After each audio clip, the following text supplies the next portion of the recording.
Hello दोस्तों, आपका हमारे यूट्यूब चैनल पर स्वागत है। आज हम टेंस की नेक्स्ट वीडियो लेकर आए हैं और आज पढ़ेंगे फ्यूचर का नेक्स्ट थर्ड टेंस यानी फ्यूचर परफेक्ट टेंस। जो फ्यूचर परफेक्ट टेंस है तो इसमें क्या है, जो परफेक्ट की पहचान है हमारी वो सेम रहेगी। परफेक्ट की क्या थी पीछे, चूका, चूके और चूकी। जो फ्यूचर की पहचान है वो क्या है, गा के गी। तो जो फ्यूचर परफेक्ट टेंस की पहचान होगी वो लास्ट में, जिसके लास्ट में क्या आएगा, चुका होगा, चुके होंगे एंड चुकी होगी, चुकी होगी। अगर जिस भी लाइन के अंत में चुका होगा, चुके होंगे, चुकी होगी, यानी वो काम तो पूरा हो चुका होगा, यानी परफेक्ट है, जो काम क्या है फिक्स होगा, तो उसको क्या कहेंगे, फ्यूचर परफेक्ट टेंस। जो आपको पता है कि हमारे जो सेंटेंसेस होते हैं वो 4 टाइप के होते हैं। जो फर्स्ट हमारा सेंटेंसेस है वो क्या है, अफर्मेटिव। अफर्मेटिव का मीन्स क्या होता है, पॉजिटिव सेंटेंस, यानी जिसके अंदर हम केवल क्या करेंगे, पॉजिटिव ही बात करेंगे। अब जो सेकंड हमारा सेंटेंस होता है वो क्या होता है, नेगेटिव होता है। नेगेटिव क्या होता है, नेगेटिव में नकारात्मक वाक्य, यानी नेगेटिव, यानी जिसके बीच में क्या आ जाता है, नोट इंक्लूड हो जाता है, उसे क्या कहते हैं हम, नेगेटिव सेंटेंसेस। अब देखिए रूल वही का वही सेम टू सेम है। जो सब्जेक्ट सबसे पहले आएगा ही आएगा, सब्जेक्ट के बाद क्या आती है, हेल्पिंग वर्ब। और हेल्पिंग वर्ब क्या है फ्यूचर में, हेल्पिंग वर्ब तो चाहे कोई सा भी फ्यूचर का इंडेफिनिट हो, कंटिन्यूस हो, परफेक्ट कॉन्टिन्यूस, चाहे कोई सा भी टेंस हो, जो हेल्पिंग वर्ब है फ्यूचर की वो तो विल और शैल ही रहती है। और परफेक्ट के लिए क्या यूज होता है, हैव। क्या यूज होता है, हैव। और अगर ये परफेक्ट टेंस है तो मेन वर्ब की कौन सी फॉर्म लगती है, मैंने सेकंड वीडियो में आपको बताया था, मेन वर्ब की थर्ड फॉर्म। और प्लस में क्या लगता है, ऑब्जेक्ट। प्लस में क्या लगता है, ऑब्जेक्ट। तो ये हमारा रूल है। सेंटेंस आपको पता है, जिस भी लाइन के अंत में चुका होगा, चुके होंगे, चुकी होगी, ऐसा कुछ आए तो उसका मतलब क्या होगा कि ये हमारा फ्यूचर परफेक्ट टेंस है और उसके अंदर कौन सा है, अफर्मेटिव। चलो एग्जाम्पल की हेल्प से इसको और अच्छे से क्लियर करते हैं। तो हमने एग्जाम्पल को राइट कर लिया है। तो यहाँ पे क्या देखो, वह खाना खा चुका होगा, वह खाना खा चुका होगा। चुका होगा, इसका होगा मीन्स क्या है, लास्ट में गा, तो इसका मतलब है फ्यूचर का कोई टेंस है। अब ये चुका आ गया, चुके का मतलब क्या है कि फ्यूचर का परफेक्ट टेंस है। और परफेक्ट टेंस में ना तो यहाँ पे कब, क्यों, कैसे, कहाँ आया, यानी इंटेरोगेटिव और डबल इंटेरोगेटिव, उसकी तो पहचान बिल्कुल ही सिंपल ही है। और थर्ड कि नेगेटिव भी नहीं है, क्योंकि नेगेटिव में तो नोट आता है कहीं ना कहीं, नहीं भी नेगेटिव बात भी नहीं कर रहा है यहाँ पे कोई। तो इसका मतलब है ये अफर्मेटिव। अफर्मेटिव का आपको रूल पता है, सब्जेक्ट लगाओ, सब्जेक्ट क्या आएगा बच्चों, वह का मीन्स क्या होता है, ही के साथ क्या लगता है, विल। और विल के बाद क्या आएगा, हैव के बाद मेन वर्ब की थर्ड फॉर्म, यानी खाना। काम किसका चल रहा है यहाँ पे, खाने का। खाने को क्या बोलता है, eat, ate, eaten, eat, ate, and he will have eaten the food. Second क्या है, मोहन राम के घर पहुंच चुका होगा।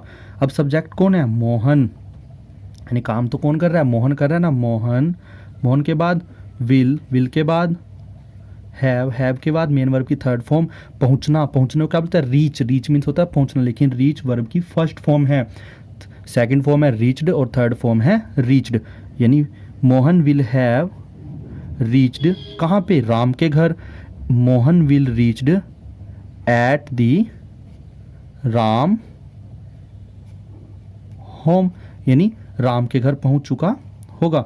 अब देखो, वह अपना काम समाप्त कर चुकी होगी, वह अपना काम समाप्त कर, यहाँ पे फीमेल की बात हो रही है ना कि मेल की। और फीमेल के लिए क्या यूज किया जाता है, शी के साथ क्या आएगा, शी विल हैव, वह अपना काम समाप्त कर चुकी है। काम क्या चल रहा है यहाँ पे, कोई काम समाप्त कर चुकी होगी, यानी काम चल रहा है। शी विल हैव, काम को क्या बोलता है, डू मीन्स तो वर्क होता है, सॉरी, काम मीन्स क्या होता है, work. She will have work, और वर्क की जो थर्ड फॉर्म है वो है worked, worked. She will have worked, क्या कर चुका, बचा क्या, अपना काम समाप्त, अपना काम समाप्त। शी विल हैव वर्कड, यानी यहाँ पे क्या आएगा बच्चों, काम क्या, जो काम किसी को समाप्त करने का चला हुआ है, यहाँ पे किसका चला हुआ है, समाप्त करने का। तो यहाँ पे क्या आएगा, शी विल हैव फिनिश की जो थर्ड फॉर्म है वो क्या है, फिनिश्ड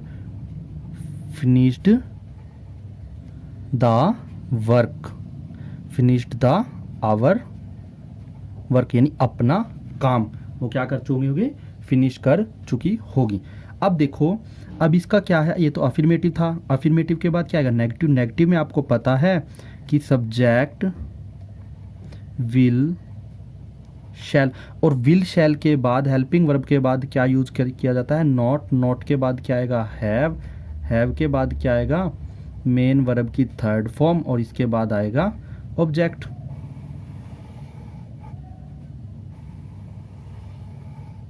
अब देखो इसके एग्जाम्पल बिल्कुल ईजिली है, इसमें सभी जगह तीनों एग्जाम्पल में नहीं कर देंगे तो ये क्या होगा, हमारे नेगेटिव सेंटेंसेस बन जाएंगे। चलो एक बार एग्जाम्पल को राइट हम कर लेते हैं। चलो हमने एग्जाम्पल को राइट कर लिया है। अब एग्जाम्पल क्या है कि वह खाना नहीं खा चुका होगा।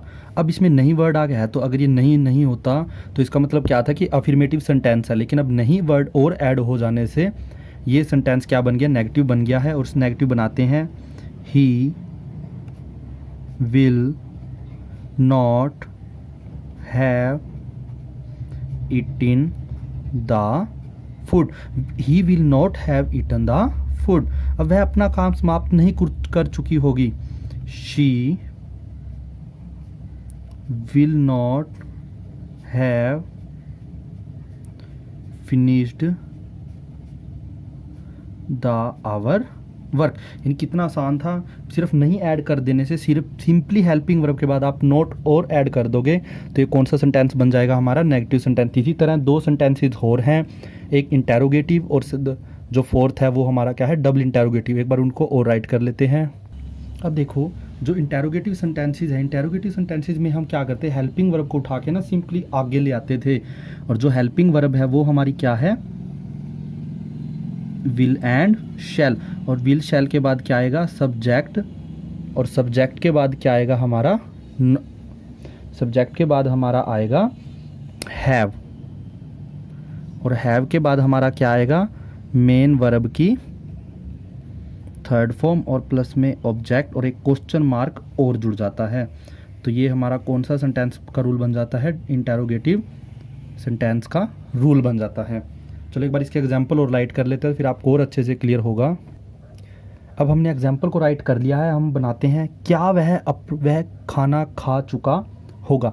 अब क्या आ गया, अब ये इंटेरोगेटिव बन गया और पीछे क्वेश्चन मार्क आ गया, तो सबसे पहले हेल्पिंग वर्ब आएगी, और हेल्पिंग वर्ब किसके ऊपर डिपेंड करती है, सब्जेक्ट के ऊपर।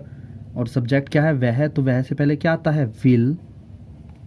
विल के बाद ही, हैव, फिर मेन वर्ब की थर्ड फॉर्म, काम क्या चला, खाने का, यानी ईटन द फूड। अब हमारा जो सेकंड एग्जांपल है वो क्या मोहन राम के घर पहुंच चुका होगा, यहाँ पे आएगा पहुंच चुका होगा। अब क्या, विल, तो यहाँ पे क्या है, विल। विल के बाद सब्जेक्ट क्या है, मोहन। विल मोहन, सब्जेक्ट के बाद आएगा हैव, विल मोहन हैव, फिर मेन वर्ब की थर्ड फॉर्म, पहुंचना क्या बोला, रीच्ड, यानी रीच मीन्स पहुंचना, और यहाँ पे क्या आएगी, third form, will Mohan have reached. अब ऑब्जेक्ट क्या बचा, मोहन, सॉरी राम के घर, ये क्या है हमारा object. Will Mohan have reached at the Ram home, और पीछे क्वेश्चन मार्क। अब क्या वह अपना काम समाप्त कर चुका होगा, वह, यानी यहाँ पे क्या आएगा, विल ही हैव, तो समाप्त को क्या बोलते हैं, finished. Will he have finished, क्या गया, will he have finished the our work. और ये क्या हो गया हमारा इंटेरोगेटिव सेंटेंस फिनिश। और डबल इंटेरोगेटिव में क्या करते हैं हम, WH फैमिली और जोड़ देते हैं, WH फैमिली और जोड़ देते हैं, और प्लस में क्या आएगा, फिर विल है, विल शैल, यानी हेल्पिंग वर्ब आएगी, फिर आएगा सब्जेक्ट, फिर आएगा हैव, फिर आएगा मेन वर्ब की थर्ड फॉर्म, फिर क्या आएगा ऑब्जेक्ट, और फिर क्या आएगा क्वेश्चन मार्क, फिर क्या आएगा क्वेश्चन मार्क। अभी एग्जाम्पल की हेल्प से इसको और अच्छे से क्लियर कर लेते हैं। तो हमने एग्जाम्पल को यहाँ पे राइट कर लिया, वह कैसे खाना खा चुका होगा। अब यहाँ पे WH फैमिली यानी हाउ, हाउ के बाद क्या आएगा, विल या शैल, यहाँ पे आएगा विल। विल के बाद सब्जेक्ट क्या है, ही, फिर है हैव, फिर मेन वर्ब की third form eaten the food. Sohan कैसे सो चुका होगा, यहाँ पे आएगा कैसे, हाउ, फिर है सोहन, सॉरी यहाँ पे आएगा विल, फिर है Sohan, how will Sohan have, सोने को क्या बोल जाता है, स्लीप, और यहाँ पे क्या आएगा, स्लीप्ड, स्लीप, स्लेप्ट, स्लेप्ट। ठीक है, तो जो सोने की थर्ड फॉर्म होती है sleep, slept, slept. How will Sohan have slept, तो यहाँ पे आएगा क्वेश्चन मार्क। अब देखिए जो इंटेरोगेटिव और डबल इंटेरोगेटिव होते हैं इनके अंदर एक ही बात है कि इसमें तो जो इंटेरोगेटिव है, यहाँ पे लिख देते हैं हम नॉट, जो इंटेरोगेटिव है इसमें यानी कि व्हाट, हुज, हाउ, जैसे वर्ड है वाई, ठीक है, व्हाट क्या, कब, यानी व्हेन, ठीक है, ये जो ऐसे ऐसे वर्ड हैं यानी क्या, किसका, कैसे, क्यों, जब, कब, ये शुरू में आते हैं, लाइन के कहाँ पे आते हैं, ये शुरू में। अगर ये शुरू में ना आकर के कहीं बीच में आ जाते हैं, अगर ये शुरू में ना आकर के कहीं बीच में आ जाते हैं, कहाँ पे आ जाते हैं, बीच में, किसके, लाइन के, किसके, बीच में आ जाते हैं लाइन के, तो ये क्या हो जाते हैं, डबल इंटेरोगेटिव। सिर्फ इन दोनों में यही डिफरेंस है और रूल अलग है। इसका रूल ये है और इसमें WH फैमिली और जुड़ जाती है, तो इसको क्या बोलते हैं हम, डबल इंटेरोगेटिव। तो मिलते हैं नेक्स्ट वीडियो में, तब तक के लिए धन्यवाद।